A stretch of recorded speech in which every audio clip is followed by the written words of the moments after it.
Hello all and welcome to my review of Goosebumps episode 8. This is entitled, You Can't Scare Me. Now, this one, just like the others, is going to have full spoilers, so warning for that. And also, I want to say there's going to be spoilers in this review for the movie The Shining, because it's going to be relevant to this review. It's going to be very relevant. So, anyway, this episode, I liked it. But the overall thing about this episode was that I very much did not feel the tension in moments where I thought there was supposed to be tension. Now, before I get into that, I have to say this is a kind of a weird episode because it feels like it's supposed to be the series finale, even though I know it isn't. I think there's 10 episodes in this season. I could be wrong, so if this is the series finale, I guess it'll be my review of the season finale, and then my review of the entire season would be after this. But I like I said, I assume from what I've read that there's going to be 10 episodes in case I really misread that. But anyway, yeah, this episode. This episode, so okay, I'll get into the part about the tension and kind of not having much tension later. But the first thing I want to say is the humor that the episode had, I thought was very good. So this show, it always has been kind of a horror comedy show since the beginning. Pretty much, like, even though, you know, there's tense moments and there's moments that are supposed to be scary, they keep a good balance with the, you know, kind of the fun physical acting. So, like, this whole bit in the beginning with, like, the teacher, like, having to fight himself, it was just extremely funny. Like, I've seen those kinds of supernatural gags before. And even those kinds of gags go back to things like Looney Tunes and kind of like the Chuck Jones cartoons, like those kinds of very physical gags. And it's like here, it's like almost like a live action cartoon here, watching him fight with himself. It was a very good bit in the beginning there. And then there's little things like the park ranger saying like it's going to be like a 6-foot dump. And then I was watching that with someone and we both laughed and I was like, oh, we're so immature. That's not supposed to be a joke. And he's like, that came out wrong. So like it was supposed to be a joke. And just little moments kind of in between where like the ranger's like trying to convince him that he has to go get chains for the car. And he's like super impatient. Like, I don't have time for chains. It's just, you know, just little funny things like that through the episode I thought were really good. Weirdly, I have to say I like the music in this episode too. There was sort of a Sweet Dreams Are Made of This in the score. The person I was watching that with actually pointed that out to me, that was what they were doing with that moment there, and I thought that was pretty cool. And even some of the songs they chose for the background and just that kind of synthesizer with the goosebumps. That's always kind of a nice callback when they have that in there. So anyway, in terms of the story, this is a very Slappy-centric episode. And I thought the episode had some genuine tension until we got to the end there. So, first of all, her carrying that duffel bag around, having the ranger have a reason to slow her down there, that was kind of funny, and it does make sense. But, you know, it kind of a weird thing happened again in this episode where the ranger came up and, like, we both thought that the ranger was going to be possessed by Harold, like he was going to jump to another body there, and I was like, why is this ranger? And I'm like, oh, okay, it's just, he's just kind of slowing her down because she's walking around with what looks like a body in a bag. Like, yeah, you should stop someone that looks like they're walking around with a body in a bag. That's kind of something you should do, right? So that was there, and in the end, it kind of seemed like the ranger character wasn't there for much of a reason. But now we get to, I'm not sure which one to talk about first. Should I talk about the Shining thing first, or the thing with the, I guess I have to talk about the Shining thing first, and then I'll get to the thing with the tension. But like, okay, so obviously this whole sequence at the end reminds me of the Shining, like a lot. You know, as a person who's both read the book and watched the movie, like, there's just a lot of stuff here, and that reminds me of it. And yes, I know, it's just, you know, it's trying to get something done in the mountains when it's snowy. That's not an idea unique to The Shining. But the horror setting and trying to, you know, having a crazy person after you, like, that whole thing is like The Shining. And I think the director knew that and was making callbacks to that on purpose. Because now we get to the part that I really want to talk about, which is Nora trying to outrun someone who's basically got a broken leg. And just the amount of unintentional hilarity, and I do think it was unintentional. I think a lot of it was supposed to be funny. Like, the part where he's chasing her and saying, like, you know, is it Nora the Explorer? You know, to me that is a direct callback to Jack Torrance going, Danny boy! You know? You know? And him chasing Danny around the maze like, you know, like, it's like, it almost seems like it's too close not to be that. He, like, the only thing that it lacked was basically Nathan having an axe in his hand and chasing him around, and there's like them following the footprints in the snow, and his snow's like, it's so similar, right? There's no hedge maze, obviously, but they are chasing them through a network of trees. But, like, okay, Nora, you know, he tries to go up to the car, and she can't get the car started, which is already kind of frustrating, right? I understand that. But then, like, she's talking to him, trying to talk him away from it, and I'm like, just drive, lady. Drive. Drive the car. He's outside. He obviously wants to kill you.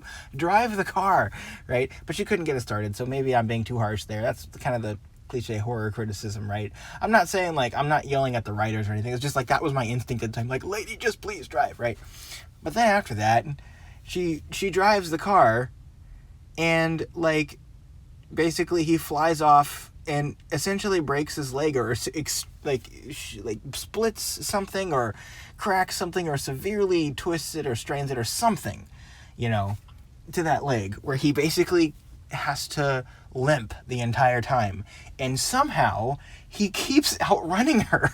And, like, I don't know if it was because she has that heavy duffel bag. Like, the duffel bag wasn't all that heavy, right? In my opinion, from how it looked. I think to really sell that, I think they should have had it so it was so heavy that she had to drag it. That would have made that sequence make a lot more sense, because it's like, I can't let Harold get the duffel bag, but I also am being slowed down by the duffel bag. Like, I can't just put it down. Personally, in that scenario, I think she should have just thrown it like 10 feet in front of her and then run back up to it and then thrown it again and then run back up to it, you know, if it was slowing her down that much. But I really don't think it was the bag. It's just, he's chasing her through the woods in the snow, and he's hobbling along, and he keeps, like, I have no idea how he keeps running. Like, I have no idea how Harold kept catching up to her. Like, it almost became, like, hilarious, and it ended up actually becoming hilarious because I couldn't take it seriously. Like, I couldn't, like, I just kept laughing at the fact that, like, he was catching up to her. Like, yes, I know that he's, like, you know, an adult male, and who's, like, taller than her, who's, like, a smaller adult female, but he has, like, a broken leg. You know what I mean? Like, anyway, so, like, it just, And then, the other thing was, like, it's just, there were various moments that just kept making me laugh for no reason. I don't know why. Maybe it's just because I'm in a silly mood. I did eat a lot of sugar before I watched this. Like, I did have some cheesecake and some Oreos before. Maybe that was it. But, like, for whatever reason, when, like, everyone is together, you know, like, there are moments that made me stop laughing, right? I stopped laughing when Nora, like, took a tumble off the cliff, and I was like, oh no, right? And then obviously when Isaiah was down there on the cliffside, but there was a moment where, like, everyone was like, I don't remember what happened right before that shot. I could go back and look at it. I don't really remember right now, but something happened where they just did a quick camera pan past Isaiah, and he was like, guys! It just made me laugh, because, like, everyone else was like, oh, thank goodness, right? Thank goodness you're okay. I think it was because Nora got reunited with her son there, right? And they were, like, hugging him, and it just flashed back to Isaiah hanging off the cliff, like, guys, I'm still here! Like, it just made me laugh. I don't know if it was supposed to or not. And then you have the thing with Slappy sitting there on the edge of the cliff, or, you know, and Harold goes over and pulls up Isaiah, which, you know, at that moment works fine. But, like, when Harold, like, punted Isaiah off of the, or Isaiah, wow.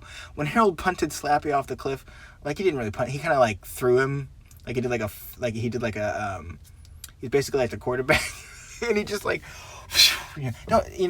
Don't quote me on that. I don't understand football. But anyway, he like throws Slappy off the cliff. By the way, that's like there's this meme that someone did where it's like they took the opening scene from like The Lion King. This is so terrible, but like they did an edit where like Rafiki like throws Simba off of the cliff for no reason, and like that reminded me of that shot. And Slappy went down there, and just the way that was edited just kind of made me laugh. I was like, because it was supposed to be cathartic, and it was supposed to be like, yes, but it just kind of cracked me up, like seeing Slappy fly off, like, ah. And then, oh man, I had a thought. I'll come back to that in just a second. I know I interrupted what I was saying, but just earlier I had a thought of like her going to get rid of Slappy. This never came to fruition, but I really was hoping that she would just bury his parts in different places, like random places on the mountain where even she wouldn't remember where they were, rather than just trying to go ahead and like put them all in the same place to dispose of them, like just bury his limbs in different parts of the mountain. I think that would be nice, or better yet, just set the parts on fire or something. I don't know. Anyway, I don't know what she's planning to do. But at the end there, when Slappy came off the cliff, and then he's sitting there at the bottom, and they go, "It's over," and I was just like, "Don't walk away, don't walk away, don't walk," and then they walked away. And they're like looking down on Slappy's like disembodied puppet self down there, like it's over. And I'm like, it wasn't over a minute ago when he was apart, and then he got put back together. Like, why would it be over now? It just drove me crazy that they did that. Like, it's just, that's one of the things in like living doll stories is like no one ever makes sure that the doll is dead. They're like, how do I defeat this doll? Like, the doll's not active right now. What do I do to defeat it? And I'm like, I don't know. Put it in a trash compactor, or like put it in a wood chipper, something. I won't mention which movie specifically because I don't want to spoil this. But there was a living doll movie where the doll was not inhabited by an evil spirit or anything. It was just mechanical, and like it had bad programming. And there was a point where it was deactivated, and the heroes of the story did not make sure that it was destroyed. They just like smashed it with a bunch of stuff and didn't destroy it. Like, didn't put it in a wood chipper, didn't do anything, didn't melt it with acid, didn't set it on fire, didn't submerge it, didn't do anything like that. And then it came back to life. That just drove me crazy. And this moment felt a lot like that. Like, come on, guys. And also Nora sitting there having a conversation with Slappy when he's like in pieces on the ground, rather than just like actively trying to destroy him. That kind of annoyed me too. She's like, I'm not afraid of you, and puts tape of. It's like, dude, just like, you're in a cabin right now. Just like get it. I don't know. Get like a sledgehammer and just start busting his limbs apart or something. Like just do something.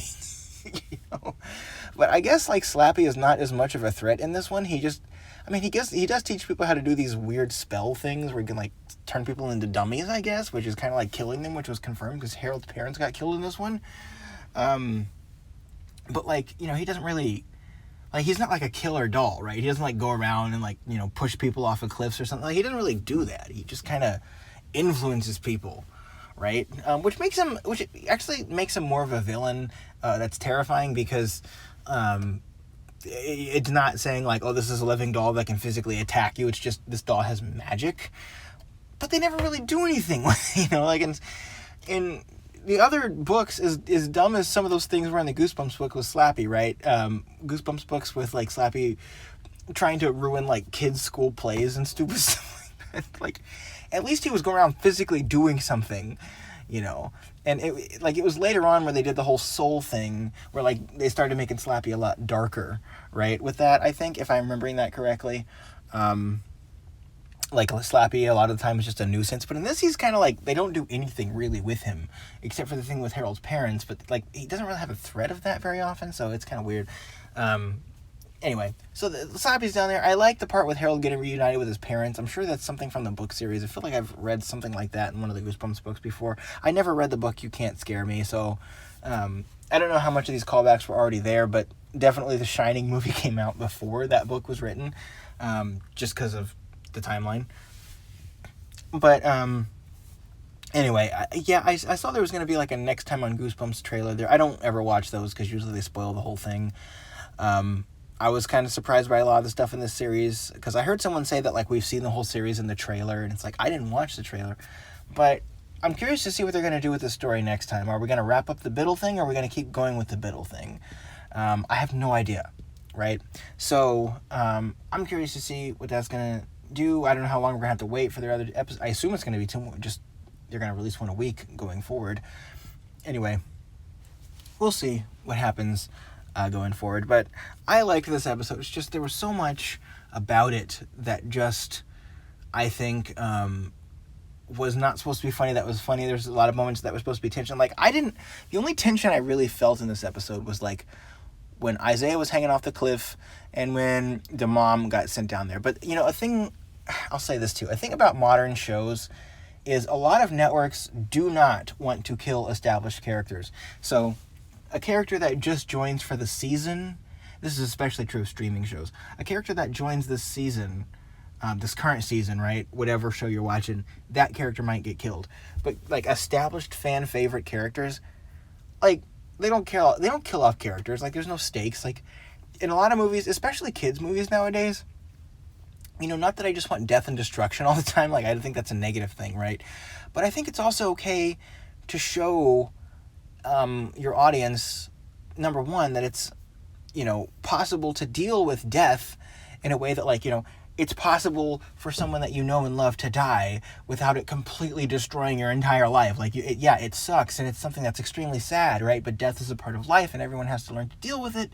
So, showing that characters can move on from the death of a character. And number two, just, like, what's the point of making a horror world where anyone can die if we know that the main characters are just always going to have plot armor and they're never going to kill anyone or even significantly impact any of the main characters, really, right? That's one of my main problems with modern shows is, like, not that, like I said, I don't like seeing death in shows, and I think shows nowadays, by the way, are far too violent. That's something I think.